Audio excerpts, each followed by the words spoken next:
ਸਤਿ ਸ਼੍ਰੀ ਅਕਾਲ। ਤੁਸੀਂ ਦੇਖ ਰਹੇ ਹੋ ਪੰਜਾਬ ਮਿਲ USA TV। ਮੈਂ ਹਾਂ ਪੰਕਜ। ਖਬਰਾਂ ਦੇ ਇਸ ਬੁਲੇਟਿਨ ਵਿੱਚ ਤੁਹਾਡਾ ਸਵਾਗਤ ਹੈ। ਖਬਰਾਂ ਦੇ ਇਸ ਬੁਲੇਟਿਨ ਦੇ ਸਪਾਂਸਰ ਨੇ real estate broker Mohan Cheema, real estate ਦੀ ਦੁਨੀਆ ਦਾ ਮੰਨਿਆ ਪਰਮੰਨਿਆ ਨਾਮ। ਪਹਿਲਾ ਪੇਸ਼ ਨੇ ਚੋਣਵੀਆਂ ਖਬਰਾਂ। ਟਰੂਡੋ ਦਾ ਵੱਡਾ ਬਿਆਨ, ਕਿਹਾ ਵੱਧ ਤੋਂ ਵੱਧ ਯੂਕਰੇਨੀ ਲੋਕਾਂ ਨੂੰ ਦੇਸ਼ 'ਚ ਦੇਵਾਂਗੇ ਸ਼ਰਨ। ਅਮਰੀਕਾ ਨੇ ਯੂਕਰੇਨ ਨੂੰ 13.6 ਅਤੇ IMF ਨੇ 1.4 ਅਰਬ ਡਾਲਰ ਦੀ ਮਦਦ ਨੂੰ ਦਿੱਤੀ ਮਨਜ਼ੂਰੀ। ਅਮਰੀਕਾ ਨੇ ਯੂਕਰੇਨੀ ਪਰਿਵਾਰ ਨੂੰ ਦੇਸ਼ 'ਚ ਸ਼ਰਨ ਲੈਣ ਦੀ ਦਿੱਤੀ ਇਜਾਜ਼ਤ।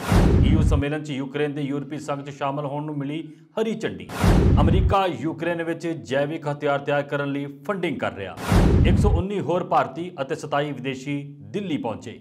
ਇੰਜਣ ਖਰਾਬ ਹੋਣ ਤੇ ਟਰੰਪ ਦੇ ਜਹਾਜ਼ ਦੀ ਐਮਰਜੈਂਸੀ ਲੈਂਡਿੰਗ। ਬਿਮਾਰੀ ਫੈਲਣ ਤੋਂ ਰੋਕਣ ਲਈ ਜਲਦ ਹੀ ਨਸ਼ਟ ਕਰ ਦੇਣ ਜਰਾਸੀਮ। WHO ਨੇ ਯੂਕਰੇਨ ਨੂੰ ਦਿੱਤੀ ਸਲਾਹ। ਨੇਪਾਲ ਦੀ ਟਰਾਂਸਜੈਂਡਰ ਕਾਰਕੁਨ ਨੂੰ ਮਿਲੇਗਾ ਇੰਟਰਨੈਸ਼ਨਲ ਵੂਮਨ ਆਫ ਕਰੇਜ ਪੁਰਸਕਾਰ। ਰੂਸ ਯੂਕਰੇਨ ਜੰਗ ਅੱਜ ਵੀ ਜਾਰੀ। ਰੂਸ ਨੇ ਸੁਰੱਖਿਅਤ ਲਾਂਘੇ ਦਾ ਕੀਤਾ ਵਾਅਦਾ। ਯੂਕਰੇਨ ਨੇ ਲਾਂਘੇ ਤੇ ਹਮਲੇ ਦਾ ਲਾਇਆ ਦੋਸ਼।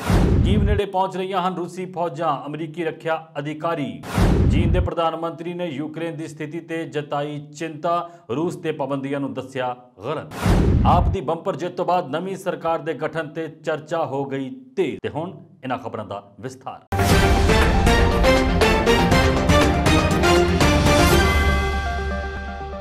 ਕੈਨੇਡੀਅਨ ਪ੍ਰਧਾਨ ਮੰਤਰੀ ਜਸਟਿਨ ਟਰੂਡੋ ਨੇ ਪੋਲੈਂਡ ਦੌਰੇ ਦੌਰਾਨ ਵੀਰਵਾਰ ਨੂੰ ਕਿਹਾ ਕਿ ਯੂਕਰੇਨ ਵਿੱਚ ਜੰਗ ਕਾਰਨ ਦੇਸ਼ ਛੱਡਣ ਵਾਲੇ ਲੋਕਾਂ ਵਿੱਚੋਂ ਵੱਧ ਤੋਂ ਵੱਧ ਸ਼ਰਨਾਰਥੀਆਂ ਨੂੰ ਕੈਨੇਡਾ ਸ਼ਰਨ ਦੇਵੇਗਾ। ਟਰੂਡੋ ਨੇ ਕਿਹਾ ਕਿ ਜ਼ਿੰਦਾ ਰਹਿਣ ਲਈ ਆਪਣਾ ਸਭ ਕੁਝ ਪਿੱਛੇ ਛੱਡ ਕੇ ਦੇਸ਼ ਵਿੱਚੋਂ ਨਿਕਲ ਰਹੇ ਯੂਕਰੇਨ ਦੇ ਲੱਖਾਂ ਲੋਕਾਂ ਨੂੰ ਦੇਖ ਕੇ ਸਾਡਾ ਦਿਲ ਦੁਖੀ ਹੋ ਜਾਂਦਾ ਹੈ। ਟਰੂਡੋ ਨੇ ਪੋਲੈਂਡ 'ਚ ਕਿਹਾ ਕਿ ਕੈਨੇਡਾ ਮਦਦ ਕਰੇਗਾ। ਕੈਨੇਡਾ ਤੁਹਾਡੀ ਮਦਦ ਲਈ ਇੱਥੇ ਮੌਜੂਦ ਹੈ। Poland North Atlantic Treaty Organization ਦਾ ਮੈਂਬਰ ਹੈ, ਜਿਸ ਦੀ ਸਰਹੱਦ ਯੂਕਰੇਨ ਨਾਲ ਲੱਗਦੀ ਹੈ। 24 ਫਰਵਰੀ ਨੂੰ ਰੂਸੀ ਫੌਜਾਂ ਦੇ ਯੂਕਰੇਨ ਤੇ ਹਮਲਾ ਕਰਨ ਤੋਂ ਬਾਅਦ ਲਗਭਗ 15 ਲੱਖ ਲੋਕਾਂ ਨੇ ਪੋਲੈਂਡ ਵਿੱਚ ਸ਼ਰਨ ਲਈ ਹੈ। ਪੋਲੈਂਡ ਦੇ ਰਾਸ਼ਟਰਪਤੀ ਆਂਦਰੇਸ ਡੂਡਾ ਅਤੇ ਪ੍ਰਧਾਨ ਮੰਤਰੀ ਮੈਟਿਊਜ਼ ਜੈਕਬ ਮੋਰਾਵਿਕੀ ਨਾਲ ਗੱਲਬਾਤ ਦੌਰਾਨ ਟਰੂਡੋ ਨੇ ਸ਼ਰਨਾਰਥੀਆਂ ਨੂੰ ਪਨਾਹ ਦੇਣ ਲਈ ਪੋਲੈਂਡ ਦੀ ਮਦਦ ਦੀ ਪੇਸ਼ਕਸ਼ ਕੀਤੀ। ਉਹਨਾਂ ਨੇ ਯੂਕਰੇਨ ਦਾ ਸਮਰਥਨ ਕਰਨ ਤੇ ਰੂਸ ਤੇ ਸਖਤ ਪਾਬੰਦੀਆਂ ਨੂੰ ਜਾਰੀ ਰੱਖਣ ਦੇ ਤਰੀਕਿਆਂ ਤੇ ਵੀ ਚਰਚਾ ਕੀਤੀ। ਟਰੂਡੋ ਨੇ ਵਾਰਸਾ ਵਿੱਚ ਅਮਰੀਕੀ ਉਪ ਰਾਸ਼ਟਰਪਤੀ ਕਮਲਾ ਹੈਰਿਸ ਨਾਲ ਵੀ ਮੁਲਾਕਾਤ ਕੀਤੀ। ਟਰੂਡੋ ਨੇ ਕਿਹਾ ਕਿ ਉਹਨਾਂ ਦੀ ਸਰਕਾਰ ਸ਼ਰਨਾਰਥੀਆਂ ਨੂੰ ਕੈਨੇਡਾ ਆਉਣ ਦੀ ਇਜਾਜ਼ਤ ਦੇਣ ਲਈ ਇਮੀਗ੍ਰੇਸ਼ਨ ਪ੍ਰਕਿਰਿਆਵਾਂ ਨੂੰ ਤੇਜ਼ ਕਰ ਰਹੀ ਹੈ, ਜਿੱਥੇ ਯੂਕਰੇਨੀ ਮੂਲ ਦੇ ਬਹੁਤ ਸਾਰੇ ਲੋਕ ਰਹਿੰਦੇ ਨੇ।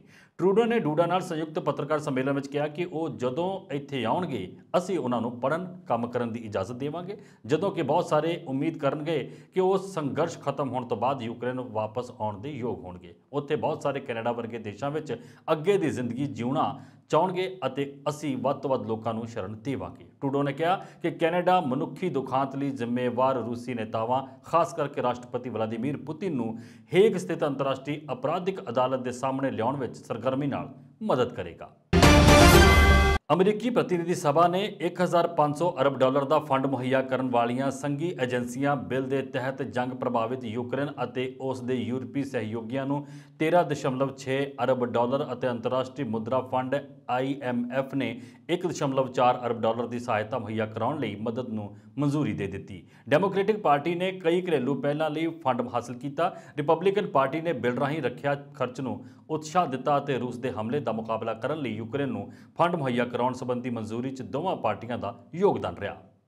ਅੰਤਰਰਾਸ਼ਟਰੀ ਮੁਦਰਾ ਫੰਡ ਦੇ ਕਾਰਜਕਾਰੀ ਬੋਰਡ ਨੇ ਤੁਰੰਤ ਵਿੱਤੀ ਪੋਸ਼ਣ ਦੀਆਂ ਜ਼ਰੂਰਤਾਂ ਨੂੰ ਪੂਰਾ ਕਰਨ ਅਤੇ ਜੰਗ ਦੇ ਆਰਥਿਕ ਪ੍ਰਭਾਵ ਨੂੰ ਘੱਟ ਕਰਨ 'ਚ ਮਦਦ ਕਰਨ ਲਈ ਰੈਪਿਡ ਫਾਈਨਾਂਸਿੰਗ ਇੰਸਟਰੂਮੈਂਟ RFI ਦੇ ਤਹਿਤ ਯੂਕਰੇਨ ਲਈ 1.4 ਅਰਬ ਡਾਲਰ ਦੀ ਮਦਦ ਦੇਣ ਨੂੰ ਮਨਜ਼ੂਰੀ ਦਿੱਤੀ ਹੈ। ਅਮਰੀਕੀ ਅਧਿਕਾਰੀਆਂ ਨੇ ਵੀਰਵਾਰ ਨੂੰ ਇੱਕ ਯੂਕਰੇਨੀ ਔਰਤ ਅਤੇ ਉਸਦੇ 3 ਬੱਚਿਆਂ ਨੂੰ ਦੇਸ਼ ਵਿੱਚ ਸ਼ਰਨ ਲੈਣ ਦੀ ਇਜਾਜ਼ਤ ਦਿੱਤੀ। ਬੁੱਧਵਾਰ ਨੂੰ ਔਰਤ ਨੂੰ ਬਾਈਡਨ ਪ੍ਰਸ਼ਾਸਨ ਦੀਆਂ ਵਿਆਪਕ ਪਾਬੰਦੀਆਂ ਦੇ ਤਹਿਤ ਅਮਰੀਕਾ ਵਿੱਚ ਦਾਖਲ ਹੋਣ ਤੋਂ ਇਨਕਾਰ ਕਰ ਦਿੱਤਾ ਗਿਆ ਸੀ। ਵੀਰਵਾਰ ਨੂੰ ਇੱਕ 34 ਸਾਲ ਦੀ ਔਰਤ ਅਤੇ ਉਸਦੇ 3 ਬੱਚੇ 6, 12 ਅਤੇ 14 ਸਾਲ ਦੇ ਸੈਨ ਡਿਏਗੋ ਵਿੱਚ ਸਾਰੀਆਂ ਰਸਮਾਂ ਪੂਰੀਆਂ ਕਰਨ ਲਈ ਦਾਖਲ ਹੋਏ। ਇਸ ਤੋਂ ਪਹਿਲਾਂ ਸੰਸਦ ਵਿੱਚ ਬਹੁਮਤ ਨੇਤਾ ਚੱਕ ਸ਼ੂਮਰ ਸਮੇਤ ਡੈਮੋਕ੍ਰੈਟਿਕ ਪਾਰਟੀ ਦੇ ਸੰਸਦ ਮੈਂਬਰਾਂ ਨੇ ਅਮਰੀਕਾ ਵਿੱਚ ਔਰਤ ਨੂੰ ਸ਼ਰਨ ਦੇਣ ਤੋਂ ਇਨਕਾਰ ਕਰਨ ਦੇ ਬਾਈਡਨ ਪ੍ਰਸ਼ਾਸਨ ਦੇ ਫੈਸਲੇ ਦੀ ਆਲੋਚਨਾ ਕੀਤੀ। Centre for gender and refugee studies ਦੇ ਕਾਨੂੰਨ ਨਿਰਦੇਸ਼ਕ ਬਲੇਨ ਬੂਚੇ ਜਦੋਂ ਬੁੱਧਵਾਰ ਨੂੰ ਤਿਜੁਆਨਾ ਤੋਂ ਸੈਨ ਡਿਏਗੋ ਪਰਤ ਰਹੇ ਸੀ, ਉਦੋਂ ਉਹਨਾਂ ਨੇ ਯੂਕਰੇਨੀ ਔਰਤ ਅਤੇ ਉਸਦੇ ਬੱਚਿਆਂ ਨੂੰ ਰੋਂਦੇ ਹੋਏ ਦੇਖਿਆ। ਚਾਰੋਂ ਉਸ ਸਮੇਂ ਬਹੁਤ ਚਿੰਤਤ ਲੱਗ ਰਹੇ ਸਨ। ਬੁਕੇ ਹੈਤੀ ਪ੍ਰਵਾਸੀਆਂ ਦੀ ਮਦਦ ਕਰਨ ਲਈ ਤਿਜੁਆਨਾ ਗਈ ਸੀ। ਉਹਨਾਂ ਦੇ ਟਵੀਟਸ ਅਤੇ ਸੰਬੰਧਿਤ ਮੀਡੀਆ ਰਿਪੋਰਟਾਂ ਨੇ कोविड-19 फैलण ਨੂੰ ਰੋਕਣ ਦੀ ਜ਼ਰੂਰਤ ਦਾ ਹਵਾਲਾ ਦਿੰਦੇ ਹੋਏ ਪਨਾਹ ਮੰਗਣ ਵਾਲਿਆਂ ਨੂੰ ਦੇਸ਼ ਵਿੱਚ ਦਾਖਲ ਹੋਣ ਦੀ ਆਗਿਆ ਦੇਣ ਤੋਂ ਇਨਕਾਰ ਕਰਨ ਦੇ ਪਿਛਲੇ ਟਰੰਪ ਪ੍ਰਸ਼ਾਸਨ ਦੇ ਆਦੇਸ਼ ਦੀ ਦੁਬਾਰਾ ਆਲੋਚਨਾ ਕੀਤੀ। ਇਹ ਹੁਕਮ ਟਾਈਟਲ 42 ਵਜੋਂ ਜਾਣਿਆ ਜਾਂਦਾ ਹੈ। ਵੱਧਦੀ ਆਲੋਚਨਾ ਦੇ ਵਿਚਕਾਰ ਬਾਈਡਨ ਪ੍ਰਸ਼ਾਸਨ ਨੇ ਆਪਣੇ ਫੈਸਲੇ ਨੂੰ ਉਲਟਾ ਦਿੱਤਾ। ਆਖਿਰਕਾਰ ਯੂਕਰੇਨੀ ਔਰਤ ਤੇ ਉਸ ਦੇ ਬੱਚਿਆਂ ਨੂੰ ਅਮਰੀਕਾ ਵਿੱਚ ਸ਼ਰਨ ਦੀ ਆਗਿਆ ਦਿੱਤੀ ਗਈ ਹੈ।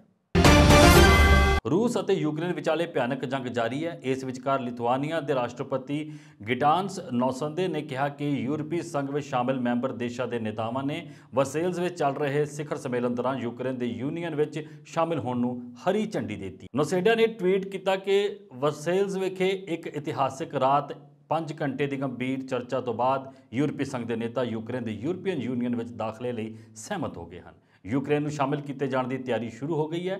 हुण इस काम को तेज़ी नाल पूरा करने की जिम्मेवारी यूक्रेन और साडे ते है।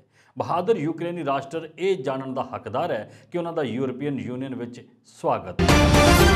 रूस ने दावा किया कि अमरीका यूक्रेन में जैविक हथियार तैयार करने लिए फंडिंग कर रहा है। इस संबंधी रूस ने संयुक्त राष्ट्र सुरक्षा परिषद में एक एमरजेंसी बैठक बुलाने की बेनती भी की है, जिसनों संयुक्त राष्ट्र द्वारा स्वीकार कर लिया गया है। शुक्रवार को होने जा रही इस बैठक च रूस के जैविक हथियारों वाले दावे पर चर्चा की जाएगी, जिस बारे पश्चिमी देशों का कहना है कि वह आप यूक्रेन में जैविक और रसायनिक हथियारों की अपनी संभावित भविखी वरतों को जायज़ ठहराने लिए यह इल्ज़ाम लगा रहा है। इस तो पहला यूक्रेन के राष्ट्रपति ने इस गल तो इनकार किया कि यूक्रेन अजिहे किसी भी हथियार का उत्पादन कर रहा है और उन्होंने रूस से इल्ज़ाम लगाया कि वह यूक्रेन के नागरिकों से उन्होंने वरतों करने की तैयारी कर रहा है।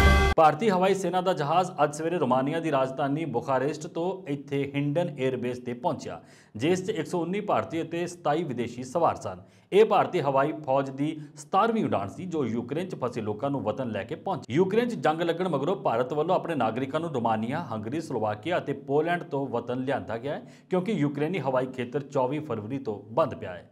भारतीय हवाई सेना की उड़ान C-17 अज तड़के करीब 5:40 पर पहुंची। विदेश राज्य मंत्री राजकुमार रंजन सिंह ने एयरबेस से भारतीयों और विदेशियों का स्वागत किया। अमरीका के साबका राष्ट्रपति डोनाल्ड ट्रंप को ले जा रहे एक जहाज़ का इंजन बीते दिनी मैक्सीको की खाड़ी के उपर खराब हो गया। इसके कारण जहाज़ को न्यू ओरलीयंस में एमरजेंसी लैंडिंग लिए मजबूर होना पिया। बुधवार को घटना तो वाकिफ एक अधिकारी ने ना दस्सण की शर्त से इसकी पुष्टि की।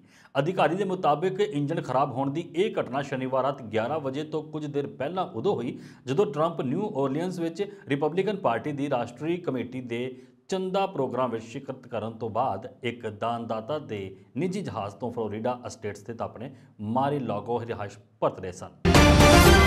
WHO ने यूक्रेन को सलाह दी है कि वह जरासीम को नष्ट कर दें, क्योंकि इस नाल बीमारी के फैलने का खतरा वध है। WHO ने अपनी इस सलाह यह भी कहा कि खतरे की स्थिति को देखते हुए पब्लिक हैल्थ लैब च मौजूद खतरनाक जरासीम को जल्द नष्ट कर दें। इसकी मौजूदगी लोगों को बीमार कर सकती है।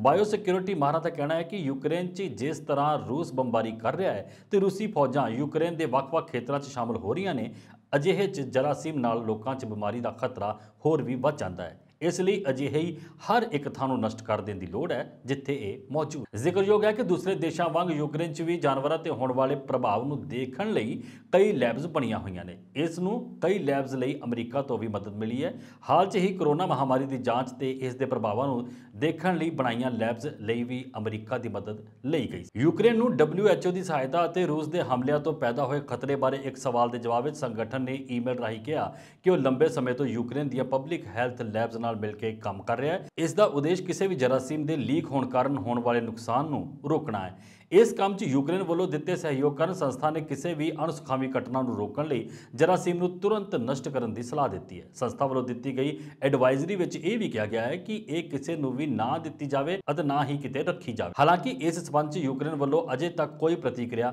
नहीं दी गई है। एजेंसी ने इस संबंध अमरीका च यूक्रेन के दूतावास तो जवाब लैण की कोशिश की थी। नेपाल की ट्रांसजेंडर कारकुन भूमिका श्रेष्ठ ਨੂੰ LGBTI भाईचारे के जीवन में सुधार लिए उन्होंने समर्पण लिए अमरीकी विदेशी विभाग का वकारी international women of courage IWOC पुरस्कार 2022 दिते जाने का ऐलान किया गया है।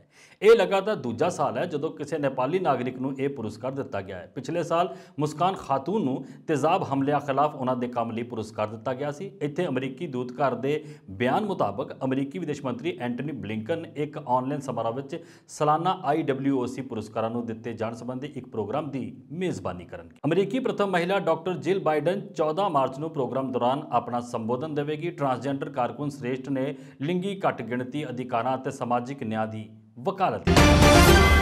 रूस यूक्रेन जंग तीजे हफ्ते भी जारी है। इस दौरान रूस ने यूक्रेन तो रूस तक रोज़ाना मनुखी गलियारा खोलने का ऐलान किया है। रूस के रक्षा मंत्रालय अनुसार हुण हर रोज़ सवेरे 10 बजे तक लोग रूस सुरक्षित लांघे राही यूक्रेन तो जा सकणगे। दूजे पासे यूक्रेन के राष्ट्रपति ज़ेलेंस्की ने रूस के मारियोपोल च सुरक्षा लांघे ते हमला करने का दोष लाया है। दस दईए कि 2 दिनों में हुण तक 1 लाख लोगों को सुरक्षित बाहर कढ़िया गया है। अमरीकी राष्ट्रपति जो बाइडन शुक्रवार को रूस नाल आम वपारक संबंधों को खत्म करने की मंग करनगे। बाइडन यूक्रेन ते रूसी हमले कारण दरामद ते टैरिफ भी वधा सकता है। यह कदम अमरीका ते उसके सहयोगियों वालों पुतिन ते दूजे विश्व युद्ध तो बाद यूरोप च सब तो वड्डी जंग खत्म करने लई दबाव बनाउण लई कीता जाएगा। संयुक्त राष्ट्र सुरक्षा परिषद अज रूस वालों यूक्रेन च फौजी जैविक गतिविधियों को अंजाम देने के दावे ते चर्चा करने लई मीटिंग करेगी। वीरवार को संयुक्त राष्ट्र च रूस के उप राजदूत दमित्री पॉलिंस्की ने एक ट्वीट च दोष लाया कि बाइडन प्रशासन यूक्रेन च रसायनिक ते जैविक प्रयोगशाला चला रहा है। सैटेलाइट तस्वीरों में राजधानी कीव नेड़े एक रूसी काफले दीयां फौजां मुड़ तैनात होंदियां दिखाई दित्तियां ने। संभावित तौर पर यह रूसी सैनिकों के राजधानी वाल वधन का संकेत दिंदियां हैं। मैक्सर टैक्नोलॉजीज़ के अनुसार काफले नाल आखिरी बार नेड़ले एंटोनोव हवाई अड्डे के उत्तर पश्चिम वाल देखे गए हुण आले दुआले के कस्बियां विच चले गए हैं। मैक्सर ने कहा कि चित्रों में यह भी दिखाई दे रहा है कि उत्तर वाल काफले के होर हिस्सों ने अपने आप को लुबियांका के नेड़े स्थित कर लिया है और उन्होंने नाल तोपखाने भी ने। इस तो पहला वीरवार को एक सीनियर अमरीकी रक्षा अधिकारी ने कहा कि रूसी बल पिछले 24 घंटिया कीव के 3 मील यानी कि 5 किलोमीटर होर नेड़े आ गए हैं। चीन के प्रधानमंत्री ली केकियांग ने यूक्रेन की मौजूदा स्थिति ते चिंता जाहिर करते हुए शुक्रवार को शांति बहाल करने लई सकारात्मक भूमिका निभाने की पेशकश की। इस दौरान प्रधानमंत्री ने रूस खिलाफ अमरीका ते यूरोपीयन यूनियन दी पाबंदियों का विरोध करते हुए कहा कि एक कोविड-19 ग्लोबल महामारी के प्रभावों तो उभर रही विश्व अर्थव्यवस्था को नुकसान पहुँचाउणगी। चीन के प्रधानमंत्री ली केकियांग ने सालाना संसद सैशन की समाप्ति ते एक न्यूज़ कॉन्फ्रेंस कहा कि चीन ने यूक्रेन में वड्डे मानवतावादी संकट को रोकने लिए बहुत ज़्यादा संयम की मांग की है। ली ने कहा कि यूक्रेन की मौजूदा स्थिति गंभीर है और चीन इस नूं लैके डूंगी चिंता में है। रूस के 24 फरवरी को यूक्रेन में फौजी कार्रवाई शुरू करने के बाद अमरीका, यूरोपीय संघ और संबंधित देशों ने रूस को अंतरराष्ट्रीय बैंकिंग प्रणाली स्विफ्ट तो उसके वख करने समेत लगभग सारे क्षेत्रों में उस खिलाफ सख्त पाबंदियां लगाईयां ने। उन्होंने कहा कि चीन संकट के शांतमई हल लिए सारे यत्नों का समर्थन करता है और इस विच सकारात्मक भूमिका निभाएगा। उन्होंने कहा कि सानू पूरी उम्मीद है कि स्थिति आम वांग हो जाएगी और पहला वांग शांति कायम होएगी। यूक्रेन के उत्तरी अटलांटिक संधि संगठन च शामिल होने ते रूस दीयां चिंतावां का जिक्र करते हुए उन्होंने कहा कि प्रभुसत्ता ते खेतरी अखंडता का सम्मान करते हुए जायज़ सुरक्षा देशों दीयां चिंतावां नूं भी गंभीरता नाल लिया जाना चाहिए है। ली ने कहा कि सारे देशों की प्रभुसत्ता और खेतरी अखंडता का सम्मान किया जाना चाहिए है। संयुक्त राष्ट्र चार्टर के उद्देश्यों के सिद्धांतों का पालन करना चाहिए और सारे देशों के जायज़ चिंतावां नूं गंभीरता नाल लेना चाहिए है। प्रधानमंत्री ने कहा कि उस आधार पर चीन अपना मुलांकन करेगा तो शांति की जल्द बहाली लिए सकारात्मक भूमिका निभाने लिए अंतर्राष्ट्रीय भाईचारे नाल काम करेगा। ली ने कहा कि रूस से लगाई जा रही पाबंदियां विश्व अर्थचारे को नुकसान पहुँचाउणगियां। उन्होंने कहा कि कोविड-19 कारण विश्व अर्थचारे को पहला ही डूंगा नुकसान होया है। ये पाबंदियां विश्व अर्थचारे को होर नुकसान पहुँचाउणगियां। ये किसी के हित में नहीं हैं। ली ने कहा कि चीन शांति और स्थिरता को कायम रखने और विकास और खुशहाली को बढ़ावा देने लिए अपने उसारू यत्न करने लिए तैयार। ली ने कहा कि यूक्रेन खिलाफ फौजी कार्रवाई शुरू करने तो बाद चीन ने इस मुद्दे पर काफ़ी निरपक्ष रुख अपनाया है और रूस की कार्रवाई को हमला मनण और निंदा करने तो इनकार करता है। पंजाब विच आम आदमी पार्टी की जित के नाल ही नवीं सरकार के गठन को लैके चर्चा तेज़ हो गई है। आम आदमी पार्टी की सुनामी तो बाद बनन जा रही भगवंत मान की अगवाई वाली सरकार में कई अजिहे नेता हैं जिन्होंने अहम जिम्मेवारियां मिलने दी मजबूत संभावनावां ने। इन्हां विच दूजी बार चोण जितने वाले मौजूदा नेता विरोधी धिर हरपाल सिंह चीमा, उप नेता विरोधी धिर सरबजीत कौर माणूके, सब तो वड्डे वोट फर्क नाल चोण जितने वाले अमन अरोड़ा, कुलतार सिंह संधवा, प्रोफैसर बलजिंदर कौर, गुरमीत सिंह मीत हेर दे नां शामिल हैं। इस दे नाल ही हरजोत सिंह बैंस, गुरिंदर सिंह गैरी वड़िंग, डॉक्टर बलवीर सिंह, नीना मित्तल, अनमोल गगन मान, कुलवंत सिंह और कुंवर विजय प्रताप सिंह के नाम भी शामिल हैं। ਪਾਰਟੀ ਸੂਤਰਾਂ ਦਾ ਕਹਿਣਾ ਹੈ ਕਿ ਜਿਹੜੇ ਉਮੀਦਵਾਰਾਂ ਨੇ ਕਾਂਗਰਸ, ਅਕਾਲੀ ਦਲ ਅਤੇ ਭਾਜਪਾ ਗੱਠਜੋੜ ਦੇ ਦਿੱਗਜ ਆਗੂਆਂ ਨੂੰ ਕਰਾਰੀ ਹਾਰ ਦਿੱਤੀ ਹੈ, ਉਹਨਾਂ ਨੂੰ ਗਠਿਤ ਹੋਣ ਵਾਲੀ ਸਰਕਾਰ ਵਿੱਚ ਅਹਿਮ ਜ਼ਿੰਮੇਵਾਰੀਆਂ ਮਿਲ ਸਕਦੀਆਂ ਨੇ। ਪਾਰਟੀ ਦੇ ਇੱਕ ਸੀਨੀਅਰ ਆਗੂ ਮੁਤਾਬਕ ਜਿਨ੍ਹਾਂ ਉਮੀਦਵਾਰਾਂ ਨੇ ਚਰਨਜੀਤ ਸਿੰਘ ਚੰਨੀ, ਪ੍ਰਕਾਸ਼ ਸਿੰਘ ਬਾਦਲ, ਸੁਖਬੀਰ ਸਿੰਘ ਬਾਦਲ, ਕੈਪਟਨ ਅਮਰਿੰਦਰ ਸਿੰਘ, ਨਵਜੋਤ ਸਿੱਧੂ ਅਤੇ ਬਿਕਰਮ ਮਜੀਠੀਆ ਵਰਗੇ ਦਿੱਗਜ ਲੀਡਰਾਂ ਨੂੰ ਹਰਾਇਆ ਹੈ, ਉਹਨਾਂ ਨੂੰ ਹਰ ਹਾਲ ਵਿੱਚ ਨਵੀਂ ਬਣਨ ਵਾਲੀ ਸਰਕਾਰ ਵਿੱਚ ਵੱਡੀ ਜ਼ਿੰਮੇਵਾਰੀ ਸੌਂਪੀ ਜਾ ਸਕਦੀ। ਖਬਰਾਂ ਦੇ ਇਸ ਬੁਲੇਟਿਨ ਵਿੱਚ ਅੱਜ ਵਾਸਤੇ ਇੰਨਾ ਹੀ। ਹੋਰ ਅਪਡੇਟਸ ਲਈ ਦੇਖਦੇ ਰਹੋ ਪੰਜਾਬ ਮਿਲ USA TV। ਸਤਿ ਸ਼੍ਰੀ ਅਕਾਲ।